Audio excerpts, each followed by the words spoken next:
Hello everyone and happy Trans Day of Visibility! My name is Maple Campa and we're going to talk about something very important regarding an unnecessary debate about the show I am made for, Osama Sentai KingOhger.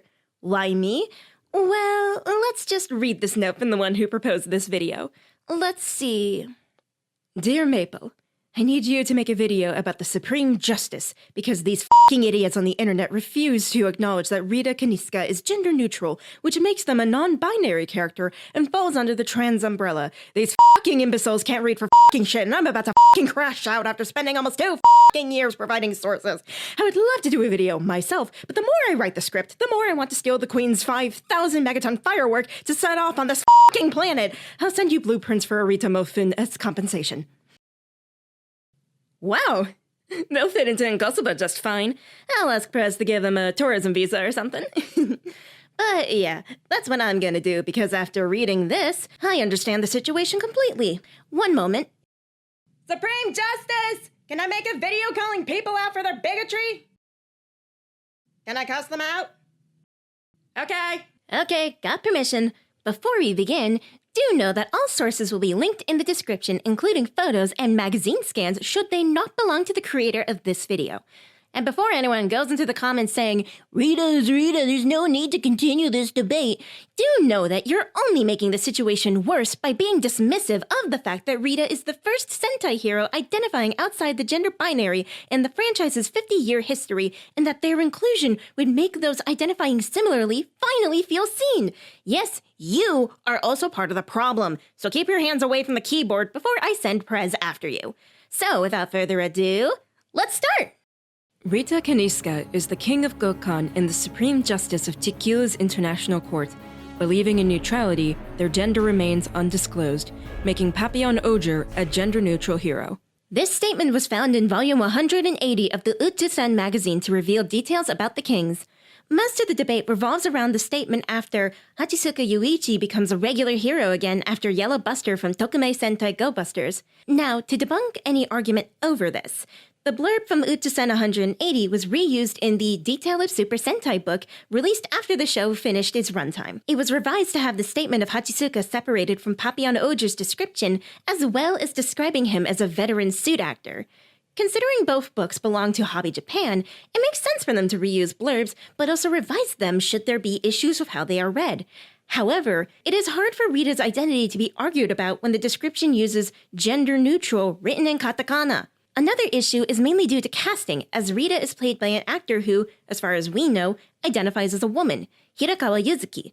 It was because of the actor identifying as a woman that there are a lot of inconsistencies on how they are portrayed outside of the show, whether it is photos with other actors, interviews, or even events where there are girls-only photos.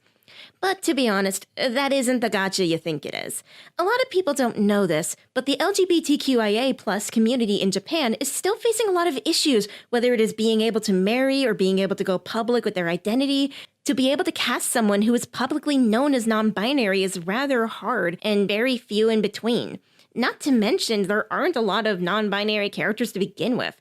A good example is Nakayama Satsuki, a trans man who played Kamen Rider Naki in Kamen Rider 01. Nakayama identified as non-binary when the season was airing, as well as mentioning that Naki is considered to be a genderless character. When he identified as non-binary, his roles outside of Rider were still labeled as women, as that was how people saw him. There is also the character Finis from Kamen Rider Reiwa the First Generation, who was a genderless character and played by female actress Ikuma Rina. Anyway, back to Rita. The examples I've given earlier mainly involved the actors. The Girls Talk interview was simply an interview for the actors who were in costume, so it would make sense to use the characters' names despite the questions and answers never applying to either Himeno or Rita, only their actors. The same applies for backstage photos, as Rita's actor identifies as a woman, so it would make sense for her to want to take photos and videos with all the other women in the cast. As for the photos of the Papillon Ohger suit, this is mainly because of the same energy. While the community can be accepted by general populace, it's not something that could readily be understood by others compared to, say, being gay or lesbian. And because Rita is the only Toku hero who appears at events with such identity, it would be hard to simply exclude them from photo opportunities. As for why they are grouped with the girls, it's because of the face actor. If Rita was played by a man, it's more than likely events would have had Rita be grouped with the men and excluded from the girls-only photos. This has actually happened in overseas events where Toei's tokusatsu has official dubs. While China does have an LGBTQ+ population, representation in media is typically censored, meaning non-binary people just don't really exist in media. It honestly sucks. But it's something we have to accept and hope it gets better and easier. And what do I mean by an earlier statement about Rita possibly being played by a man? In the official production blog found on Toei's website, almost every episode has a section dedicated to the production process, whether it is asset or costume designs, location filming, or even the audition process. Producer Omori Takahito went into detail about Rita's audition process, as well as what he and the production staff wanted with them. He has shown some distaste for the fact that most stories about kings and royalty are often stories between men and women, even having the word queen to separate women from the term king. He expressed wanting to include diversity as one of the show's themes, so they wanted to explore that through Rita's character, with their gender being insignificant in their role as king.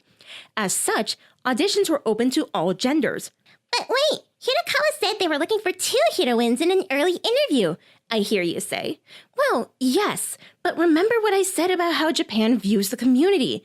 I believe Toei was being extra cautious when spreading information about the auditions and making sure to word it in a way for anyone to have a chance at auditioning. It's more than likely the information given to the interviewers was simply based on the reveal of Rita being played by a woman. However, it was emphasized in production notes that casting Hirakawa wasn't because of her gender, but her voice and presence during the audition process. Not to mention, they even emphasize how they consider gender to be excluded from the character as a whole. Had they not casted Hirakawa, there was a chance Rita could have been played by a man because, again, auditions were open to all genders. Even in official Perfect Book KingOhger Zenin Osama, the person in charge of designing the KingOhger suits said that Papillon Ohger was going to be neither male or female. In the production notes, when it came to deciding on Rita's design, the blurb used to describe them didn't even have gender listed compared to the other kings. So what about others who knew Rita the most? In multiple interviews, including her self-titled photo book, Yuzuki, Hirakawa has actually mentioned auditioning for Toku for a few years, but has never resonated with any of the female characters. She has even expressed that Rita's cool, stoic personality was more her vibe than the heroines of any Toei Toku, and she immediately jumped for it, even after reading for both Himeno and Rita early on in the auditioning process. In TV Guide Dan, LDH special issue Dan the Girls, the interviewer has mentioned that characters who don't specify their gender are becoming more common. Hirakawa has responded by saying she was happy to play such a role. In the aforementioned Perfect Book, Hirakawa has mentioned that Rita's gender remained undisclosed to the very end, and the role allowed her to see past the gender barrier. She even went as far as saying she never really cared about seeing herself as a man or a woman, which is honestly surprising to read in an interview for a children's television show. I will even back it up with one of her final messages to the fans on the official TV Asahi website, where she points out different traits of Rita, such as their secret right eye, screaming, talking to plushies, and, oh look, gender unknown. This goes to show that even their actor fully understands and accepts Rita's identity as someone who is gender ambiguous, and there are other people working on the show who express the same. In Nichisen Volume 181, Yano Masato, who played Rackley's Husty, has mentioned that Rita's gender is undisclosed, and it's reflective of how Japan is slowly changing. I'm honestly not sure where in the question asked by the interviewer brought this up, but it's really cool he decided to mention that, even though Rackley's and Rita rarely interact. And let's not forget the one man who knows Rita the most and probably their biggest fan, the head writer himself, Takano Minato. In his 2-part interview that was released the day before the show's finale aired, there was a page where he discussed women in the workforce as well as representation in media. At the end of the 3rd page, he has mentioned that Rita's gender is undisclosed and that such fact was accepted by both cast and crew.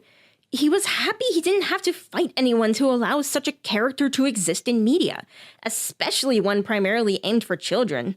I will say there is an issue with this interview where Takamina does list Rita alongside the show's female characters when discussing the struggles women face in the workforce, which is a huge concern of mine, as people try to use it as a gotcha. I'd give him the benefit of the doubt given he does say Rita is gender neutral, and I do believe he also wanted to include them as those in the LGBTQIA+ community can also face issues in the workforce. I do wish he clarified that portion, but it's there. In katakana, gender neutral. But wait, a lot of interviews and sources like TV Asahi refers to Rita as kanojo, which means girl. I hear you say. Well, think of it like this.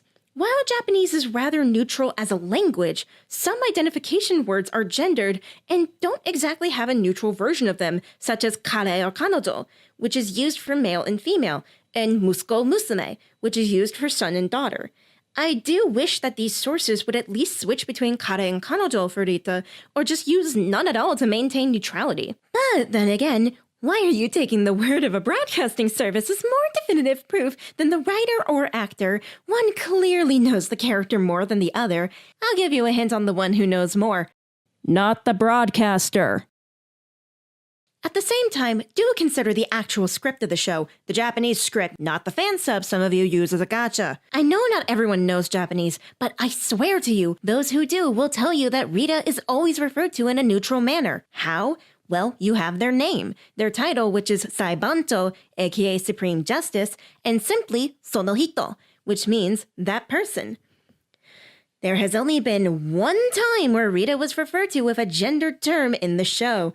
I know you know which episode I'm talking about because you brain-dead shuckleheads won't stop using it as a gotcha. The Idol episode. I feel like I need to break this episode down because the way you people take in this episode is exactly how the other characters in show have been taking in Rita's actions despite them telling everyone what they were doing, being undercover to investigate the 5 jesters. Now, let's take out a dictionary to learn what the word undercover means. Oxford Dictionary, adjective, of a person or their activities. Involved in or involving secret work within a community or organization, especially for the purposes of police investigation or espionage. Merriam-Webster, adjective, acting or executed in secret. Cambridge University, adjective, working secretly using a false appearance in order to get information for the police or government. You hear that? Secretly using a false appearance. Be happy I'm not allowed to curse. Now, before I continue, do know that gender is a social construct, clothes have no gender, and non-binary people do not owe you androgyny. Do not make me smack you with a lead pipe if you can't get that through your head. So, when one hears the word idol, what is the first thing that comes to mind? Obviously, a cute girl who acts very girly and wears frilly costumes. Exactly! Show up to an idol competition as that, and people will think you're trying to be an idol. And given what Rita drew as a child prior to becoming a retainer, that's probably what their first thought was as well. But they drew a dress. I know darn well there are boys who would like to draw themselves in pretty little dresses. Be quiet. Same for plushies. Looking at you, asset designer. Screw you for thinking collecting and talking to plushies is feminine, sexist piece of... Anyway, let's continue. What most people forget about this episode is that everything Rita does for the competition is to cater to what Doug Dead likes to gain his favor, which, in undercover work, is the most logical thing to do. In the dance portion, Minongan revealed that Doug Dead's favorite dance group is the Rampage by Exile Tribe, an all-male group. In the production notes, their inclusion, aside from being in the same production company as Rita's actor, is due to wanting to include the existence of male idols. So it would make sense for them to lean more towards Rita's masculine side in this portion. Another part of the competition is the singing and dance portion. When Rita was getting ready for it, Minongan and Gorma summoned one of Doug Dead's favorite idols, Iko Marina, played by Iko Marina. Her personality and costume is what inspires Rita's appearance and performance in the final part of the competition. Again, to gain the judges and Doug Dead's favor. By this point, you can obviously tell Rita was undercover throughout the episode. Like, on what planet would one believe that the unmoving Supreme Justice will be shaking and silently begging to pass before falling to their knees, visibly sobbing and wailing, or the immovable force who keeps to themselves but will go full autism about muffin during tea would go, "Oh my god, how did you know my collar is a shield that stops me from being myself?" Like, come on, use your brain here. And the whole thing being an undercover job actually works because Minongan, a canonical idiot who doesn't even remember his title, believes he knows Rita way better than Morphonia and the other kings, even though Rita has only spoken 3.5 lines to him. Him calling Rita a girl fits his stupidity and being tricked by Rita. He even got punched by Morphonia for not understanding Rita at all, despite not figuring out the truth herself. Rita even had to scream that everyone is wrong and they're just undercover and their actions is more in tune with their usual behavior. Even when they unzip their collar at the end of the episode to be themselves around Morphonia more, they're still acting like they did in previous episodes. If you truly believe this episode is a gotcha about Rita's identity, then I'm sorry. You're even dumber than Minongan, because even he understood when they were screaming they were undercover. It's really not that hard. And for those who want to talk about how Rita didn't correct him, or that one chapter in the webcomic where the little girl Gira met in episode 2 called them Onechan, aka Big Sister, there's honestly one answer I can provide. They find no need to. While many of us would go out of our way to tell others, hey, Rita is gender neutral, it's safer to use they, them, or switch between different pronouns to keep it balanced, Rita personally wouldn't care if they were called something else. It's not worth their time or energy as they don't know if they'll ever see these people again, so why bother? But just because Rita themselves won't correct you, it doesn't mean others won't be as lenient. As I've said before, the script made sure that Rita is referred to with neutral terms, especially by other kings and their entourage, because they respect the fact that their gender is undisclosed and unknown. The show is rather transparent about it too, given how other characters refer to each other, such as Jeremy being Kumo no Otoko, aka Spider-Man without the hyphen, Himeno being Wagamama no Musume, which literally translates to selfish daughter, but localized to spoiled brat, Yanma saying being a cyborg is every man's dream using the word otoko, and Himeno emphasizing it as, every man's dream to exclude herself. So let's learn some basic Japanese and you'll know the difference. Now, what about clothing? As I've said before, a lot has to do with the comfort of the actors, but adjusted to fit the character. Not to mention my earlier statement that clothes do not have gender and non-binary people do not owe you androgyny. In the Summer Festival episode, Rita's yukata is worn similarly to female characters with the wide obi above the waist, but compared to the vibrant and colorful patterns and cords, Rita's yukata is rather simple in design and falls closer to the pattern used for men's yukata. When the kings were on Earth, they wore a suit with sneakers as well as a face mask. Suits are seen as rather unisex, which fits. And as flawed as that movie is, KingOhger vs. KyoRyuger was actually able to make a bit of a meta design for the alternate timeline. Rita's clothes are sparkly and designed after male Takarazuka characters. Takarazuka is a form of theater performed primarily by women, including male characters. I call it rather meta simply because it's Hirakawa Yuzuki, a woman, playing a gender-neutral character who primarily leans more masculine. Oh, Alt Rita, how I wished you'd fought in that sparkly suit. But wait! It's said that because Rita believes in neutrality, they don't disclose their gender.